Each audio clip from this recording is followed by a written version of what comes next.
Hi, everybody. My name is Justine, and I'm the Equality, Diversity and Inclusion Manager. And on the 23rd of September, it is Bi Visibility Day. And I've invited soon to be Dr. Drew Dalton along to talk about this particular day. Hi, Drew. Hi there.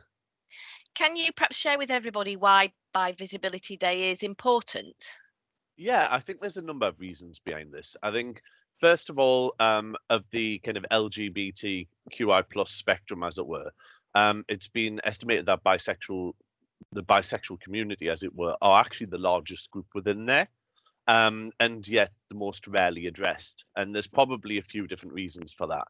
I think one of which is kind of stigma and very negative stereotypes about what bisexuality is supposed to be. Whether it's an object to fulfill a fantasy, or this notion that you're untrustworthy and will leave partners, or in the past, historically, we've been seen as spreaders of disease. It's a pretty grim stereotype that sometimes gets attached to it. Or it could be that you are just simply denied, or erased, sorry. And we call this kind of concept bi erasure, which I always say sounds like a funky 80s band, but but it is this idea that you're consistently denied about your own existence. So you're told to make your mind up, stop sitting on a fence, or you're confused somehow. And this means that you, as a result, very often within the LGBT community, become marginalized. And so biphobic comments would go unchallenged, whereas homophobic ones might not be. And so I think there's like I say, a few reasons. The final reason I would say is that it's kind of largely invisible.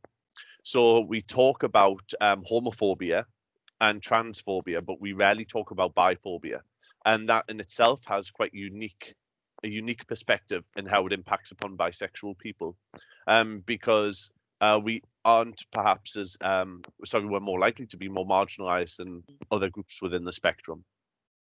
So, as somebody who identifies as bisexual, what particular experiences have you had, Drew, over the years? Yeah, over the years, I've tended to get the well, you know, what percentage are you is the common one that usually that usually gets to me, and so you're asked to quantify your own existence, and that one becomes to me really awkward because I can't do that. And like anybody, I'm a little bit in flux throughout my life. Sometimes, you know, I'm attracted to women, other times men, and that, you know, that just kind of floats around. I've had outright denial of my own sexuality as well. So some people went, "No, you just haven't made your mind up. You haven't found the right man or woman or insert whatever."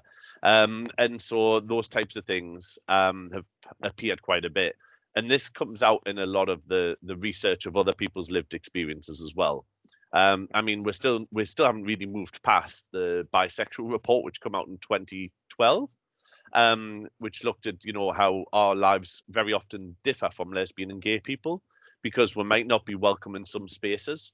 And so if we're going out into a queer bar, for example, you might be perceived as straight, and being made uncomfortable. And I know there's certain bouncers in certain bars in the country have door enforcement policies where they'll only let people in who are perceived to be gay, which is an odd one.